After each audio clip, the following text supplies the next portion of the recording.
नमस्कार दोस्तों, मैं अमित पाल एक बार फिर आप लोगों के साथ में हूं। और आज मैं जो आपसे बात करने वाला हूं कि एक नई सीरीज लेके आने वाला हूं। उस सीरीज का नाम है सत्य शोधन, समाज प्रबोधन और राष्ट्र संगठन।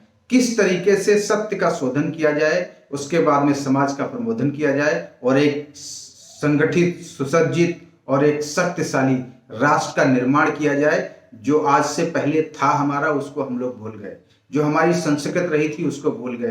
तो इस वीडियो को आप अंत तक जरूर देखें। इस सीरीज में ये मेरा दूसरा पार्ट है और इस पार्ट में मैं आपको सत्य शोधन में एक ऐसे महान क्रांतिकारी, समाज सुधारक और विचारक की बात करने वाला हूं जिनके बारे में बहुत सारी भ्रांतियां हैं, लेकिन सत्य क्या है उसको मैं आपके सामने लेके आना चाहता हूं। तो आइए दोस्तों, शुरुआत करते हैं। और आज जिस महापुरुष के बारे में मैं बात करने वाला हूं, जिनके सत्य के बारे में आपको जानने की जरूरत है, उनका नाम है विनायक दामोदर सावरकर। कि राजनीतिक पार्टियां जो होती हैं वो अपने दशा, काल और समय के अनुसार उस एक व्यक्ति को, जो व्यक्तित्व था जिसने जिंदगी को समर्पित किया राष्ट्र के लिए, लेकिन वो अपने अपने उपयोग के हिसाब से उनके विचारों को लोगों के सामने रखा अपने व्यक्तिगत लाभ के लिए। लेकिन हमारा काम यहां पर है कि सत्य का शोधन करना, कि वाकई में वो जो इस तरीके से बहुत सारी राजनीतिक पार्टियां उनके बारे में बताती हैं, वैसा उनका विचार था, वैसा व्यक्तित्व था, या वाकई में वो एक हमारे देश के सुधारक थे, समाज सुधारक थे। सभी लोग जानते हैं कि 28 मई 1883 में उनका जन्म हुआ था और उन्होंने जो है इस देश को 26 फरवरी 1966 में छोड़ दिया था। वो भारत के एक महान क्रांतिकारी, स्वतंत्रता संग्राम सेनानी, समाज सुधारक, इतिहासकार, राष्ट्रवादी नेता और विचारक थे। वे एक वकील थे, राजनीतिज्ञ थे, कवि थे, लेखक थे और नाटककार थे। लेकिन ये सब होने के बावजूद, इतना सब होने के बावजूद किस तरीके से लोगों ने भ्रमित करके और उनके बारे में बहुत सारी भ्रांतियां फैलाई हैं, मैं बताना चाहता हूं कि उनके बारे में उनके कार्य क्या थे। जब 15 अगस्त 1947 को आजादी मिल गई, तो आजादी के समय में ये वीर सावरकर ही थे जिन्होंने भारतीय तिरंगा और भगवा, दो तिरंगों का ध्वजारोहण किया था। और उस समय उन्होंने बताया था, उस अवसर पे अपनी प्रतिक्रिया देते हुए कहा था कि मुझे स्वराज प्राप्त की बहुत खुशी है, परंतु ये खंडित है, इसका मुझे दुख है, क्योंकि वो भारत के विभाजन के पक्ष में नहीं थे। भारत के विभाजन के पक्ष में कौन थे और विभाजन कैसे हुआ था, मैं अगला वीडियो इस पे बनाऊंगा और सच्चाई आपके सामने लेके आऊंगा। तो उन्होंने कहा था कि राज्य की सीमाएं कभी नदी या पहाड़ों या किसी संधि पत्रों से निर्धारित नहीं होती हैं। वो देश के नवयुवक जो हैं, उनके शौर्य, उनके धैर्य, उनके त्याग और पराक्रम से निर्धारित होती हैं। ये उनका अपना खुद का विचार था और यही विचार होना भी चाहिए। मैं इन सब चीजों को क्यों रखना चाहता हूं, उसके लिए 2 लाइनें बोलना चाहता हूं कि उसूलों पर आंच आए तो टकराना जरूरी है, हो अगर जिंदा तो जिंदा नजर आना जरूरी है। और आजकल की पीढ़ी को कौन समझाए कि कहां पर न जाना और कहां पर जाना जरूरी है। भ्रमित करने वाले लोग बहुत होंगे। मैं किसी भी राजनीतिक पार्टी का यहाँ पर कोई एक अपना वो व्यू नहीं रख रहा हूं। मैं एक सत्य का शोधन करने के लिए यहाँ पर हूं। उनका सामाजिक उत्थान की अगर बात करें कि सामाजिक उत्थान में उनकी क्या योगदान था, तो सावरकर एक महान समाज सुधारक थे, ऐसा सब लोग जानते हैं। उनका दृढ़ विश्वास था कि सामाजिक एवं सार्वजनिक सुधार बराबरी का महत्व रखते हैं किसी भी समाज को आगे बढ़ाने में, और ये एक दूसरे के पूरक होते हैं। उनके समय में बहुत सारी ऐसी कुरीतियां और समाज बहुत सारी बेड़ियों में बंधा हुआ था, ऐसे बंधन में बंधा हुआ था समाज कि उसको उस बंधन से निकालना बहुत मुश्किल था। उन्होंने जीवन पर्यंत जो है समाज की सेवा की। उनके समय में समाज कैसी कैसी बेड़ियों में बंधा था, उनके हिसाब से क्या चीज ऐसी थी जो समाज को रोकती थी। उसमें सबसे पहला था स्पर्शबंदी। मतलब लोग एक जो निम्न जातियों के लोगों को स्पर्श करना पसंद नहीं करते थे। रोटी बंदी, जो बहुत सारी ऐसी जातियां थी जो आपस में एक दूसरे में खान पीन का व्यवहार नहीं रखते थे। बेटी बंदी, बेटी का व्यवहार जो है वो नहीं रखते थे, शादियां अपने ही उसमें रखते थे। हालांकि अब भी है, लेकिन उतना नहीं है जितना उस समय था। व्यवसाय बंदी भी था कि कुछ वर्ग के लोग थे ये व्यवसाय कर सकते हैं, कुछ वर्ग के लोग हैं वो व्यवसाय कर सकते हैं। निर्धारित था, हर आदमी हर व्यवसाय में नहीं जा सकता था। और वेदोक्त बंदी, मतलब बहुत सारे ऐसी जातियां थी भारत में जिनको वेदों से दूर रखा गया, हमारे उपनिषद से दूर रखा गया कि आप उसका पठन पाठन नहीं कर सकते हैं।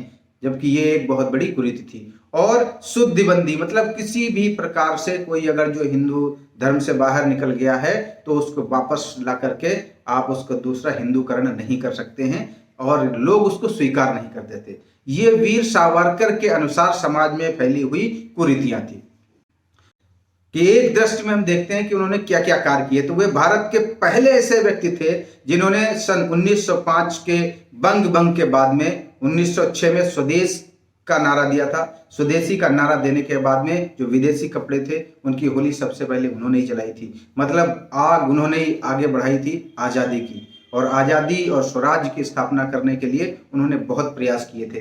वीर सावरकर भारत के पहले ऐसे व्यक्ति थे जिन्होंने ब्रिटिश साम्राज्य के केंद्र लंदन में उनके विरुद्ध क्रांतिकारी आंदोलन का संगठन किया था और एक बहुत लोगों को संगठित करके एक ग्रुप बनाया था। ये बहुत बड़ी बात है कि आप जिस सरकार के अंडर में गुलाम हैं उसी सरकार के अगेंस्ट बोलने वाले लोगों को पैदा कर सकें।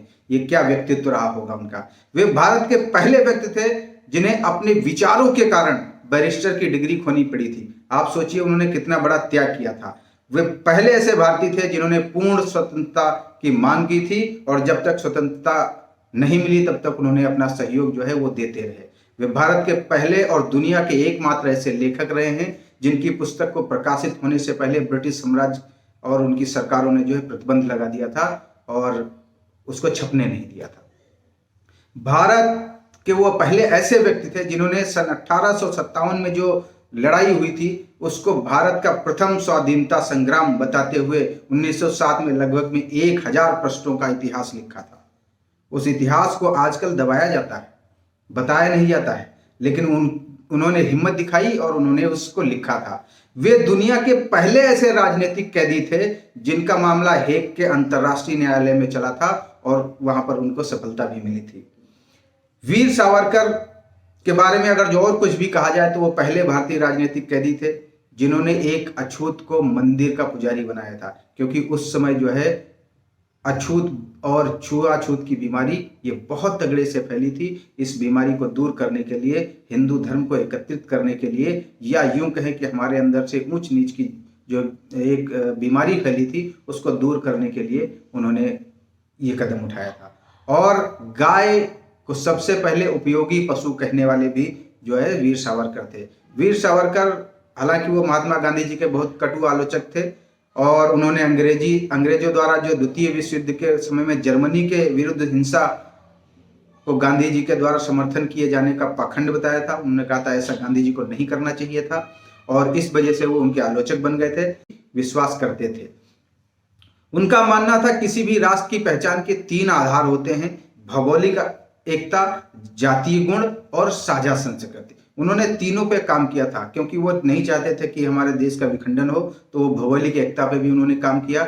जातीय गुण जो है उन पे भी काम किया कि जातीय गुण जो हैं उनको एकत्रित भी करते रहें, और ऐसा नहीं था कि वो जातिवाद के विरोध में थे, लेकिन जातियों को एकत्रित करना, समरसता का भाव लाना, इस पे भी उन्होंने काम किया। और साझा संस्कृति, जितने भी धर्म के लोग हैं, जितने भी जातियों के लोग हैं, अलग अलग संस्कृत के लोग हैं, अलग अलग भाषा के लोग हैं, वो आपस में किस तरीके से एक साथ अपनी संस्कृत को साझा कर सकते हैं, उस पर भी उन्होंने काम किया था। सावरकर ने ही वो पहला भारतीय झंडा बनाया था जिसे जर्मनी में 1907 की जो अंतरराष्ट्रीय सोशलिस्ट कांग्रेस थी उसमें मैडम कामा ने फहराया था। लेकिन आज सावरकर को भुला दिया गया है। आज सावरकर को हम लोग क्रांतिकारी नहीं मानते हैं। वे प्रथम क्रांतिकारी थे जिन पर स्वतंत्र भारत की सरकार ने झूठा मुकदमा चलाया था और बाद में निर्दोष साबित हुए तो उस सरकार ने माफी भी मांगी थी। तो दोस्तों, सत्य के शोधन में ये जरूर जानना चाहिए कि वीर सावरकर हमारे लिए कितने महान थे। उनकी किताबें जरूर पढ़नी चाहिए, उनके विचार जरूर पढ़ने चाहिए और उनके विचारों को सामने रखना चाहिए। मैं ऐसे बड़े बड़े क्रांतिकारियों के बारे में सत्य का शोधन करता रहूंगा। आप इस वीडियो को आगे तक बढ़ाते रहें और अगला वीडियो जो है वो आने वाला है एक और ऐसे क्रांतिकारी के बारे में कि जिसके बारे में उसकी सच्चाई हम सामने रखेंगे। तो याद रखिए दोस्तों, जब तक सत्य का शोधन नहीं होगा समाज का प्रबोधन नहीं होगा, और जब तक समाज का प्रबोधन नहीं होगा तब तक एक शक्तिशाली राष्ट्र का निर्माण हम नहीं कर सकते हैं। मेरी यही कामना है कि आप लोग सत्य को पहचाने, अपनी संस्कृति को पहचाने, अपने अतीत को पहचाने और उसके बाद में हम लोग आगे बढ़ते चले।